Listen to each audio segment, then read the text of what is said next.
Hey, this is Dave with Rough Notes Magazine. We're all about helping agents and brokers thrive, and we're impressed with what you're doing. Can we feature you and your team on our front cover? Matt, tell me the feeling you had when you first heard that your agency was going to be on the front cover of Rough Notes magazine. Well, I got to say, whenever I got that call, I thought it was a joke. Here we are, just a small town agency in Ohio, kind of head down, doing what it is that we feel like, we need to do for our clients day in and day out. And that was the last call in the world that I expected to receive. So it kind of took me a minute to process and realize that this was for real. Introduce us. Tell us about your agency name, where it's located, all your people. Sure. So name of the agency is CoverLink Insurance. It's honestly relatively new. That name is. We completely rebranded our agency back in 2020. So our agency actually has its roots over 100 years ago. It was founded originally back in 1920 by two individuals, last names of Hill and Hamilton. So for the longest time, from 1920 until we celebrated our 100-year anniversary in 2020, it was known as Hill and Hamilton Insurance. And we had grown, obviously, quite a bit over those years, over those 100 years. We'd acquired a number of agencies. And at the time that we had made those acquisitions, it just didn't make a whole lot of sense for us to bring those new agencies or those acquired agencies under the Hill and Hamilton brand. So we had left those agency names separate. And so, you do that once, not that big a deal. By the time you get to, four, you're managing four different brands, four different agency names, and four different locations. It became apparent that we had to consolidate under a unified brand. And so that's where we ended up landing on CoverLink and made that announcement March 1st of 2020, about 2 weeks before the world shut down for a pandemic. So it was a great time to rebrand a 100-year-old legacy agency. And a lot of people don't realize, and I know that you do, but that's actually when we say cover link, cover used to be the old original word for insurance. So I've never really, this is very, people listening, don't hold me to this, but this is what I have found. In Oklahoma and in Texas, there's about 3 agencies in Texas and I think 2 in Oklahoma that is their last name and then covers. So it'll be like Jordan Covers, right? Or Kelly Covers. And it's their last name covers, and it really means Jordan Insurance or Kelly Insurance. But they're like their grandfather started it, and that was the name that they still used. And so when you say cover link, you're really kind of saying insurance link, which is kind of cool. Yeah, for us, it was an opportunity to really put a lot of thought into what our name was going to be, right? It wasn't, we knew we didn't want to name it after any individuals. We wanted this to be something that was a reflection of who we are and what we believe. I read a book years ago. I'm sure a lot of your listeners have heard of it, but it's called Start With Why by Simon Sinek. And it was really kind of the framework for how it is that we landed on CoverLink. We wanted partially to describe what it is that we do. And I think that's what you're hitting on there with cover. One of my favorite definitions of cover is to guard from attack. And I think about what it is that we do for our clients day in and day out. It's not just placing policies, but we're there to help protect them, to guard them from attack whenever their financial security really comes under attack one way or another. I love it. And then the link piece was really the why. We look at what it is that we do and why it is that we do it. We recognize we're only one component of people's lives, right? No one wakes up every day thinking about their insurance unless something goes wrong. So we're just one link in this chain of our clients' lives, whether they're business clients, personal lines clients. We're just a link. But as the saying goes, right, when the chain's only as strong as its weakest link. And so if what we do and why we do it, we don't do it the way that it should be done, and that link fails, then our clients have a major problem. So that's how it is that we landed on that link piece of our name. Well, we got a link here. Let's stop and click on the link. And the reason why I want to say this is this is really cool because how many of you Rough Notes listeners was thinking that link had to do with the connection between the agencies, right? How many of you are thinking of that? Like, I thought of it. I thought to myself, no, that's not what it means. Here's the reason why. I know Matt. And I think a lot of agencies would come at it as Matt. I think they'd come at it as Link because they're thinking about the agencies, right? Trying to prove to the client that, hey, we're a link of agents that can help you or whatever it could possibly be in that realm. But I love it being the branding guy that you are, the marketing, the tech guy that you are, all about your whole agency, not just so much you, but that you guys are. It had nothing to do with you guys. It had to do with the link of you were one of the links in the process of what a consumer goes through every day or needs or whatever in their life. Yep. So love Yep. that, dude. The focus on the customer, right? Once again, goes back to Simon. So that's good stuff there. That's good. Thank you. I like that. So tell me about your staff. What's your staff look like? Yeah, so as it is today, our staff is a total of 35. We have 4 physical offices throughout Ohio. So our main office, I would say, is our Bellefontaine, Ohio location. And then the other office locations that we have are those agencies that we've acquired over the years and have kept those physical offices open. So how many total people? 35 total people.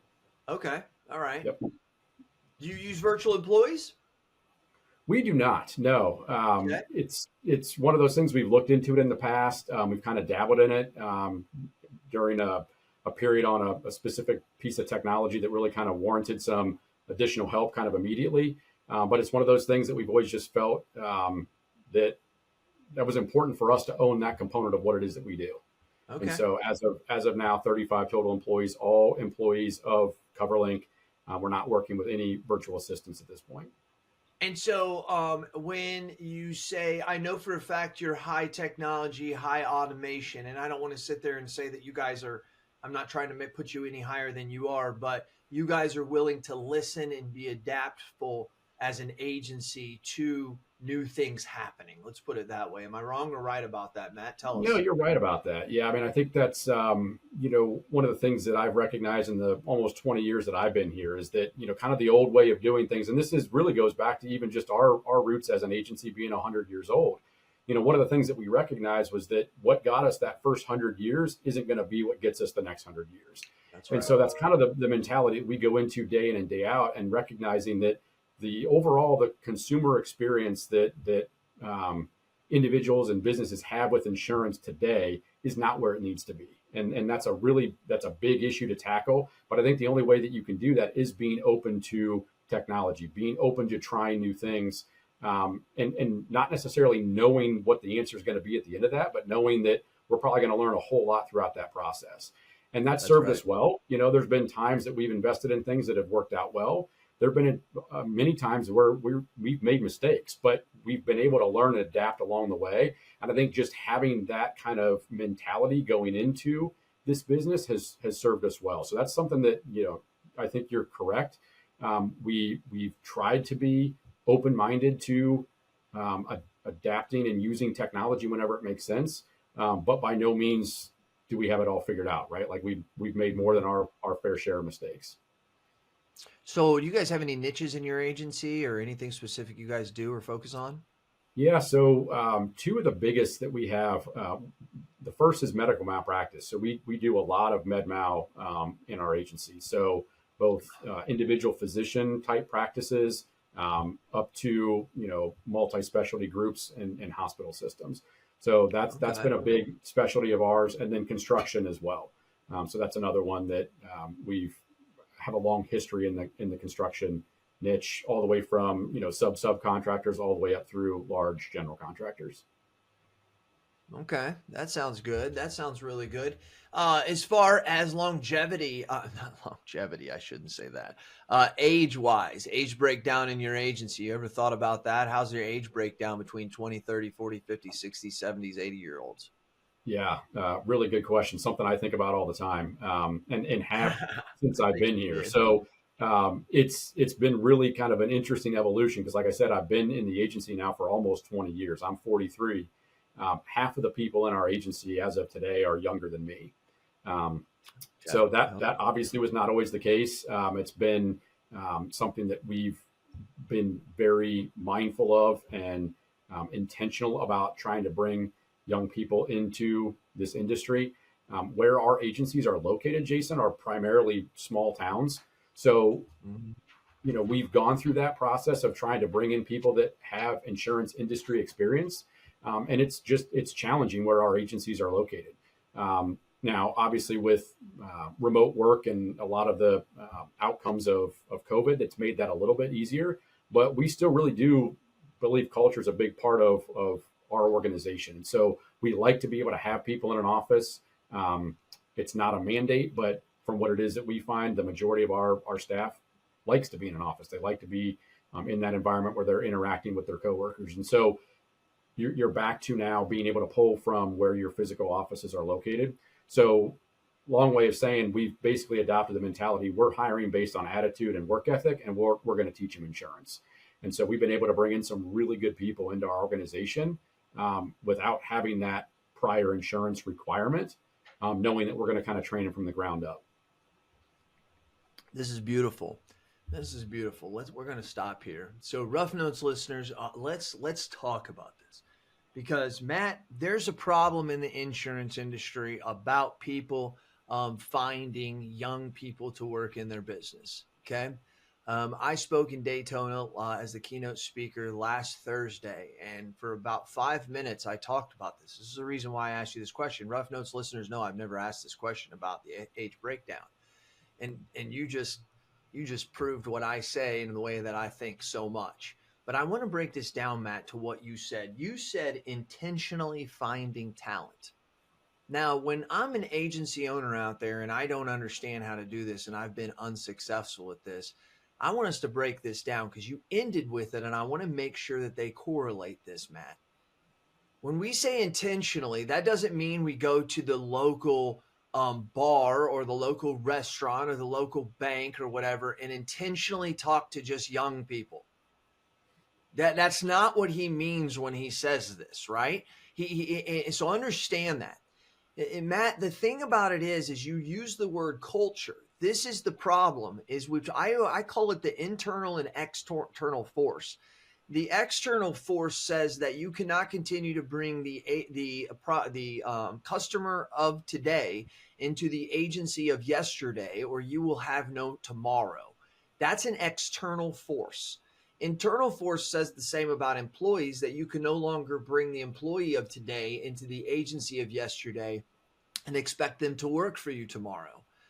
You have taken that head on by saying, I'm going to create a culture that's going to extinguish that internal force and be able to say, hey, I'm going to create an agency, a new brand with a new name, willing to accept new technologies and new ideas and new strategies and challenge the fact of the things we've been doing since the 1920s. And because of that, as you know this already, I'm talking to the Rough Notes listeners, that's the reason why he's able to attract those people. That's the difference. That's what we find to be the difference, is they find us, Matt.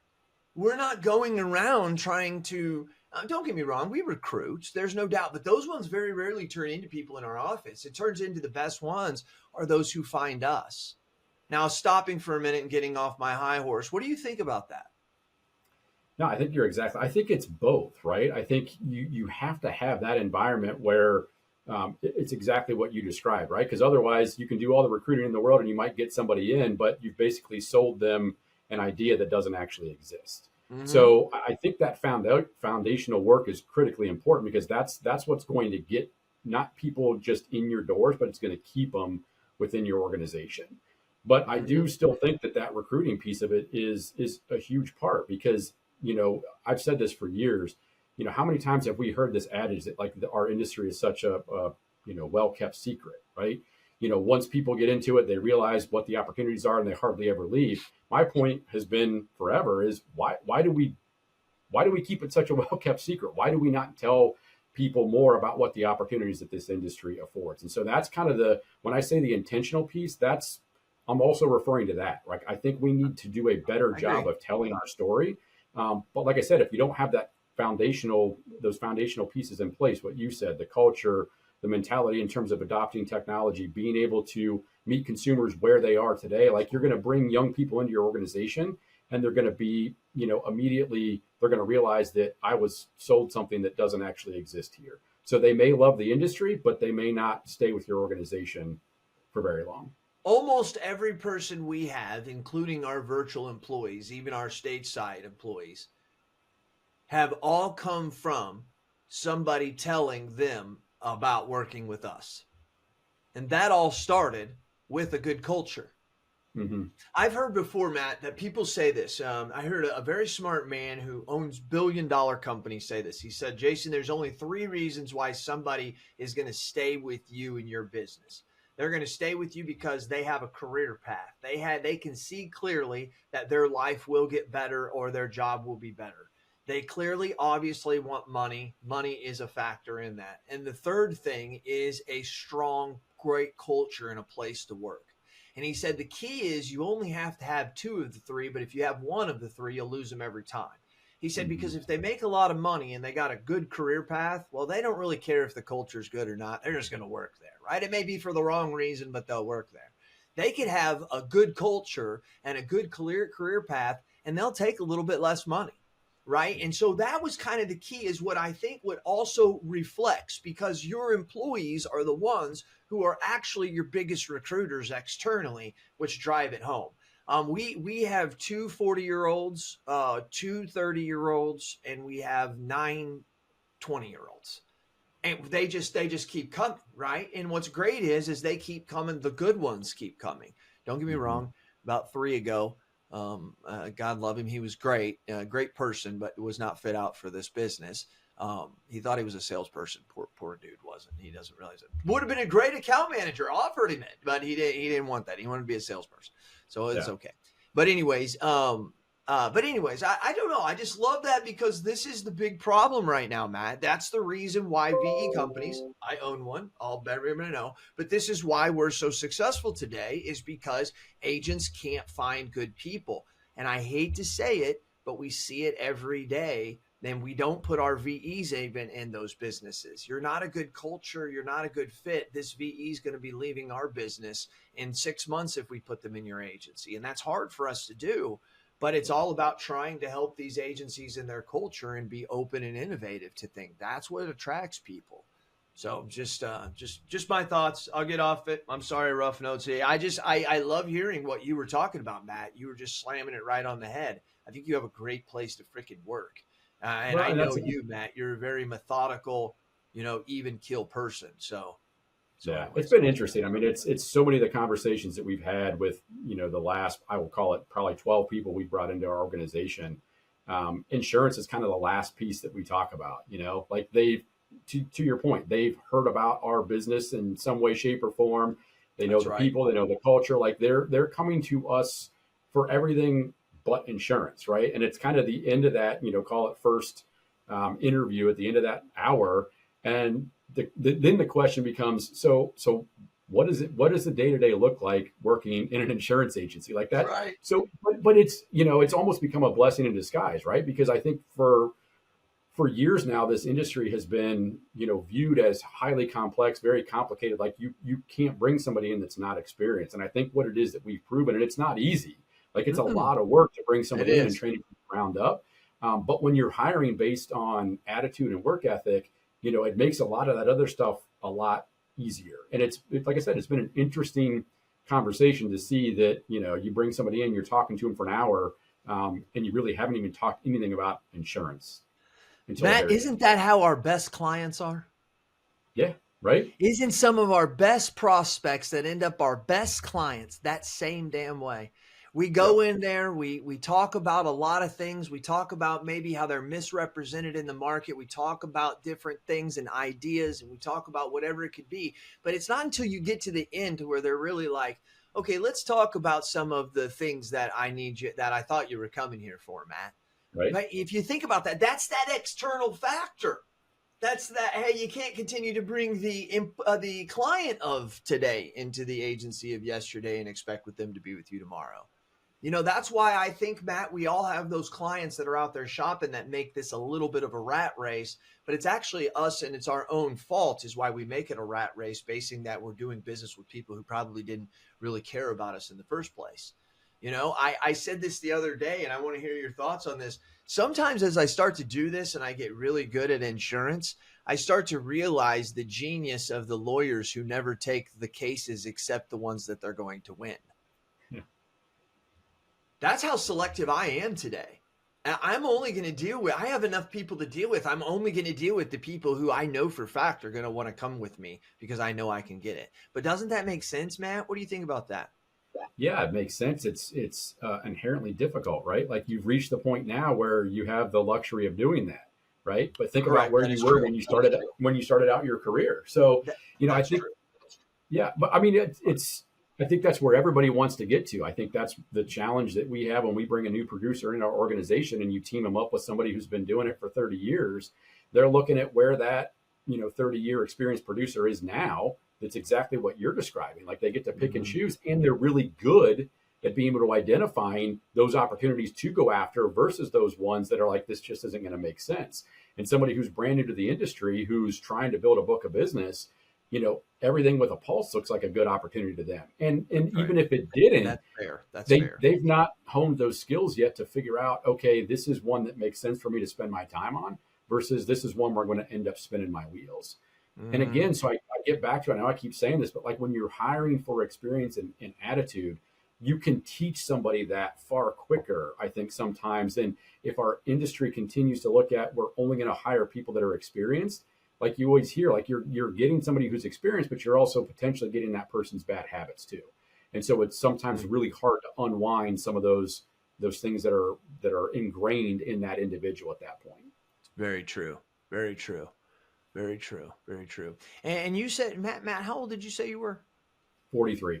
43. So see, that's one of the things. And you're the leader of the organization, or how's the partnerships work? That's correct. Yeah. So my father, like I said, agency's been around since 1920. My father was the third owner in that kind of progression, the first one in our family that had owned the agency. So He bought the agency in the early 90s, started working here in the 80s whenever I was born, bought the agency in the early 90s.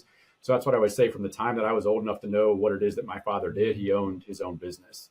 And so I actually didn't have any interest whatsoever in coming back to the family business when I graduated college. And I went to work for a regional insurance company. At the time was Motorist Insurance. Today it's called Encova. But I went there for 3 years. I was a personal lines underwriter for a year and a commercial lines underwriter for 2 years before I came back to the agency. Did not know that about you, Max. Yeah, Did not know that.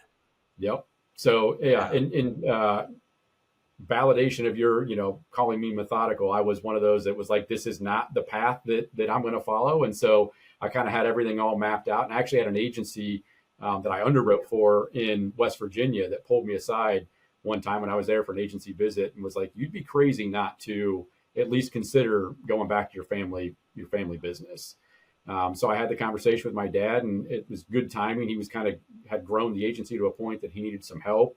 And if it wasn't going to be me, it was going to be somebody. So timing worked out good, and I'm incredibly blessed. I've got he's been an absolute amazing business partner to work with over these years, in addition to being my father. Like, he didn't ever put any pressure on me. He never once said to me, like, I expect you to come back and take this business over. Never even asked me to do it. So he really left that up to me to make that decision. So and then really, since I've been here, you think about it, I mean, came in with 3 years of insurance experience and had all these ideas in terms of technology that I wanted to invest in, things I wanted to try. It had been really easy for him to say, let's just figure things out first in terms of how it is that I did it. And then you can go, try all these things out. And to his credit, he was like, yep, you think that makes sense? Like, let's do it. So he gets a big part of the credit for a lot of the investments that we've made over the years. He'll be the first to say, I didn't understand them, but he's like, I could tell you believed in it. And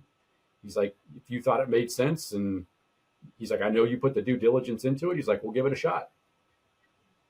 Rough Notes listeners, I don't know what else we can do for you, right? We have given you some golden nuggets, what we also like to say, red, juicy, succulent meat out there. There's lessons there. Lesson of that right there is that being open as a business owner, even in a world, there's no one who was in a more wild transition, Matt, than someone of your dad's stature who was 80s and then bought it in the 90s, ran it, got very successful. And now here comes his son, and he wants to spend all this money on this technology and change shit. I can totally see why agency owners say no to that. I really, truly can, right? It's like we're making money. I just got a new Audi, right? I'm not saying that for me, Ref Lefs. I'm just saying like roughly what most agents are saying. I do have an Audi, but it's not a new one. So it's roughly what they're saying, but I can see that. But for him to have that wisdom, and you can see a lot of the agencies that are progressing forward in the insurance industry have that kind of leadership where mom or dad said, hey, or doesn't even have to be mom or dad. The old guard leadership is open to the fact that the young guard leadership is there. And I really appreciate that. So Matt, lining up, you got anything else that you want to say? No, other than, and hopefully this comes out in the article, but we wouldn't be where we are if it wasn't for our people. We've talked about it quite a bit today.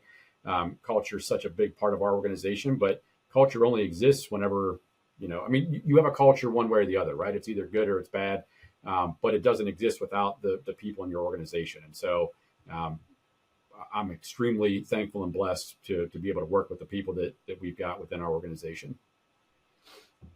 Yep, it's a special thing. It's a dang special thing. Matt, you're very deserving. You're very deserving. I know you, Rough Notes listeners, you may think, does Jason know everybody? Because of like the last 14, I've known about all of them except for 2 or 3. But it's what happens when you get out there, right? You shake hands and you meet people and you have dinners together, as Matt and I have with groups of other people, and just got to learn and share. So it's been great knowing you. I'm going to know you for a long more, but I've learned a lot from you, and I'm pretty sure a lot of people are going to read that article and they're going to find out a lot as well. So that's really awesome. I'm happy for you, Matt. Thank you. Appreciate that. Yeah. So all you Rough Notes listeners, I just want to end with something here. I see this, and I hope you can hear this when I say this to you. There's a group of people that were lost, is what the experts say, and they would classify someone like Matt or me in that classification. And what I mean by that is it's not Generation X, it's not Generation Millennials, and then we have Generation Z. I think I can't even remember all of them. But the point is they say that between the years of around 76, 78 to around 85, 86, somewhere in there, is a group of people called Xennials. And what it means is simply this. It says that Generation X was born analog and raised analog. Right? No video games, none of that stuff. But yet the millennials were born digital and raised digital. Just had electronics their whole life. But there's this group that sits right in there. And they're right in around in their 50s and around 50 in their 40s. They're mainly in their 40s, from the high side 50 down to their 40s. And they're called Xennials because what we were is we were born analog and raised digital. We were on either end of the spectrum. And what it allows someone like Matt, and I take this to you because he's an example of it, and I ask you to look in your own organization for these people, because what it allows us to do is to connect with the old guard, but understand that the new guard is needing this stuff. It puts us in this perfect transition period to be helping the leaders of today be able to get rid of their agencies, because most of them, that is their 401k or IRA, and to be able to do that. And I ask that you look at the 40-year-olds. I'm not trying to create some age disparity. Maybe you got 50-year-olds, maybe you got 30-year-olds. I don't care. But I'm just telling you, like, you can go look this up on Google. Like, this is real stuff. And when you look at some of the most dynamic leaders, you will notice they are just around Matt's age. It's because of that difference in helping us see both sides of both worlds. Very hard for millennials to understand 60-year-olds. Very hard for 60-year-olds to understand 20 and 30-year-olds. But the 40 and 50-year-olds are really good at it. Just something to think about. Matt, you're a witness of that. Appreciate everything you're doing. You make an independent agent seem like a great place, and it's not our old grandma and grandpa's place that looks boring. I guarantee you, if I go to any of your locations, they're not. And sometimes you do. But, as long as you don't have the wood paneling walls, I think that you're pretty good. So, Matt, thank you very much. They're over at CoverLink. And I really do thank all you Rough Notes listeners. I hope that you enjoy this as much as I enjoy doing it. I learned so much from people like Matt. This has been Jason Cass, and he's Matt Simon, and we're out. Thank you.